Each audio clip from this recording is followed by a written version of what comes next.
Good day, ma'am. I am Andrea Joyce M. Perida, and I was chosen by my group mates Regine Matuliano and Bichi Rose Bustillos to present our unit plan. So our unit plan is entitled Panitikang Asyano. So for the unit overview, our unit plan title is Mga Akdang Pampanitika ng Timog Kanlurang Asya, EPICO. For the curriculum framing questions, these are the essential questions. First, ano ang epiko? Bakit mahalagang pag-aralan ang epiko? Ano ang mga uri ng paghahambing? Ano ang mga angkop na salita sa paglalarawan ng kulturang Asyano at bayani ng Kanlurang Asya?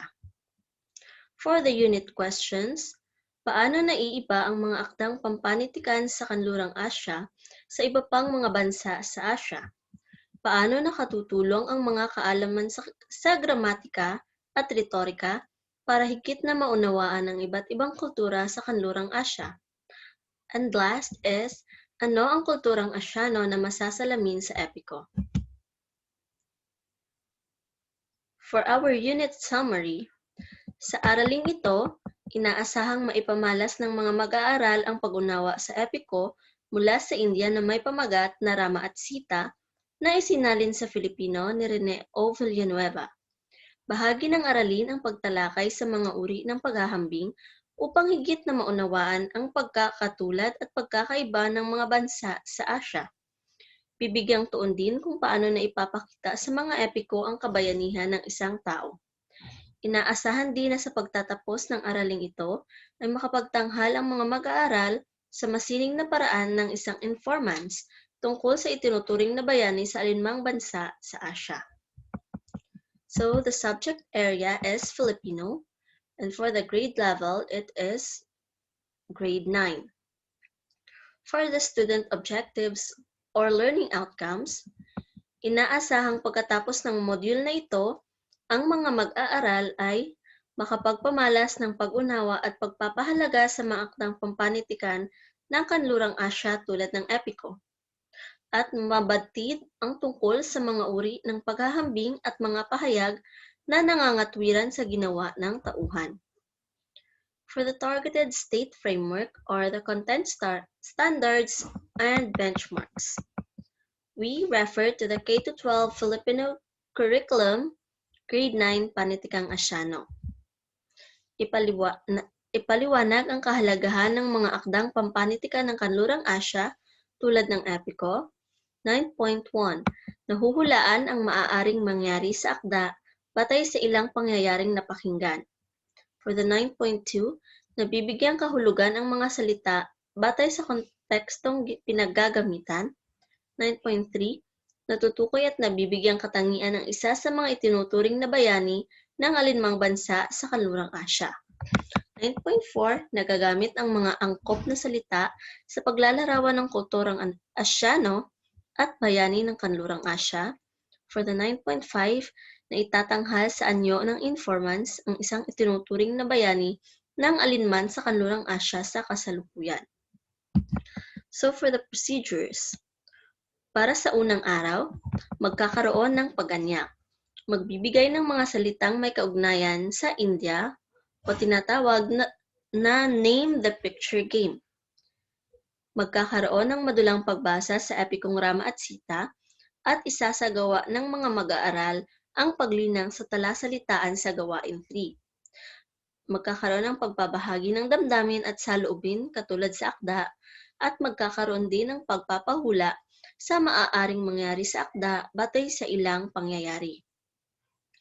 Para sa pangalawang araw, magpapabigay ang guro ng katangian ng mga tauhan sa epiko.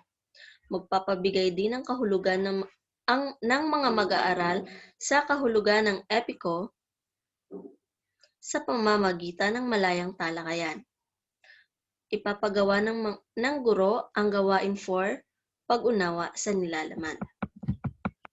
Para sa pangatlong araw, magkakaroon ng talakayan tungkol sa natutunan sa nabasang epiko sa pamamagitan ng oral recitation. Magkakaroon din ng talakayan sa mga uri ng paghahambing sa pamamagitan ng pagpapakita ng graphic organizer. Magkakaroon ng pagkilala sa mga uri ng pang-uring ginamit sa talata at ipapagawa ang gawain 7 na maghambing tayo. Para sa pang-apat na araw, magpapakita ng halimbawa ng informants sa pamamagitan ng pagpapanood ng halimbawang video. Magkakaroon ng pagpapapili ng isang tauhan sa epikong nabasa at pag-uusapan ang pagtatanghal ng kasuotan ng bayani sa epiko. Para sa pang-5 araw, magkakaroon ng maikling baliktanaw sa epikong tinalakay at huli ay magtatanghal ang mga mag-aaral. So the approximate time needed for this unit plan is 5 days and 1 hour per session. For the prerequisite skills, the computer technical skills, the basic use of saving information to various drives, file server, desktop. Second, the basic use of search engines, examples AltaVista, Ask Jeeves, and Google. Third is the basic use of a CD-ROM encyclopedia, or example is the Microsoft Encarta and etc. Fourth is the basic keyboarding and computer skills. Fifth is the basic use of a word processing program or a Microsoft Word. Sixth is the basic use of a multimedia program or a PowerPoint. Seventh is the basic use of a printer. Eighth is the basic use of edit functions in programs for cutting and pasting from one program to another.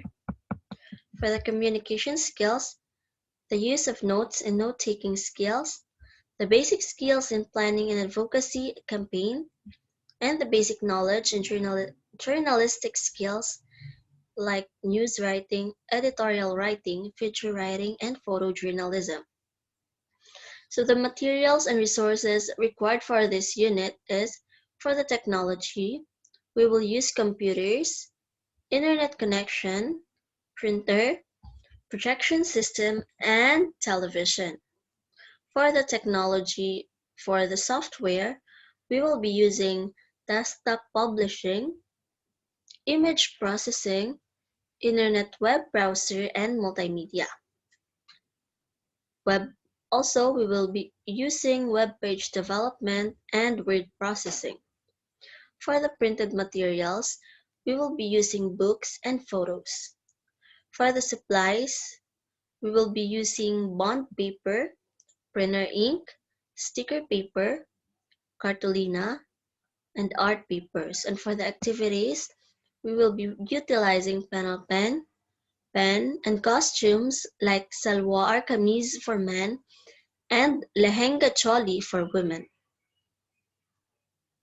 And for the internet sources, we have the Panitikang Asyano 9 Gabay ng Guro, Panitikang Asyano Kagamitan ng mga mag-aaral sa Filipino, and an example of informants. Other sources for this unit is classroom activities. For the accommodation for differentiated instructions, resource students, we will eliminate advocacy planning and implementation, concentrate on hands-on activities, and viewing of videos and multimedia presentations, add more drawing activities instead of class discussions and writing exercises. For the gifted students, supplement with exposure trips to coral reefs if feasible. Encourage them to lead, plan, and implement a school-wide Coral Reef Week. Organize a local club like the Pro Reef, and encourage more creative work like literary portfolios, art exhibits, songs, and drama or plays. For the coastal area, students may go to actual coral reefs and survey the different organisms thriving there by zone to come up with an organism's density in the surveyed zones of the reef. The class can also interview fishermen on what fishing method they practice and the reason for choosing it. For the non-coastal area and no nearby marine institute, In lieu of coral reef and/or marine institute visits, the teacher may borrow or procure more video materials to enrich the students' learning. And for the student assessments, the student shall be graded according to the rubrics prepared by the teachers. Here is the rubrics para sa pagtatanghal ng kasuotan at tauhan sa EPICO. We will be giving points for the kasuotan. We will give 5 points if naaangkop ang mga kasuotang ginamit ng mga tauhan, 4 points kapag may mga tauhang angkop ang kasuotan, may ilang tauhang hindi wasto ang kasuotang ginamit, and 3 points kapag hindi angkop ang kasuotang ginamit ng lahat ng tauhan. For the props, we will give 5 points kapag naaangkop ang lahat ng ginamit na props, 4 na puntos kapag may ilang props na hindi angkop ang pagkakagamit, at 3 points kapag hindi angkop ang lahat ng props na ginamit. Para sa pagkakaganap sa tauhan, 5 points kapag makatotohanan at kapani-paniwala ang pagkakaganap ng mga tauhan mula sa pananalita, galaw at ekspresyon ng muka. 4 points kapag hindi naging makatotohanan at hindi kapani-paniwala ang pagkakaganap ng ilang tauhan mula sa pananalita, galaw at ekspresyon ng muka.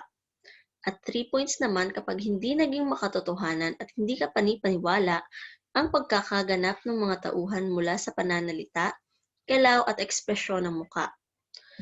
For the kulturang pinalutang sa akda, bibigyan ng 5 puntos kapag buong linaw na ipinakita ang kultura ng bansa na pinanggalingan ng akda. 4 points kapag hindi gaanong malinaw ang kultura ng bansang pinanggagalingan ng akda. At 3 points naman kapag walang naipakitang kultura ng bansang pinanggalingan ng akda. That's all, ma'am. God bless and thank you.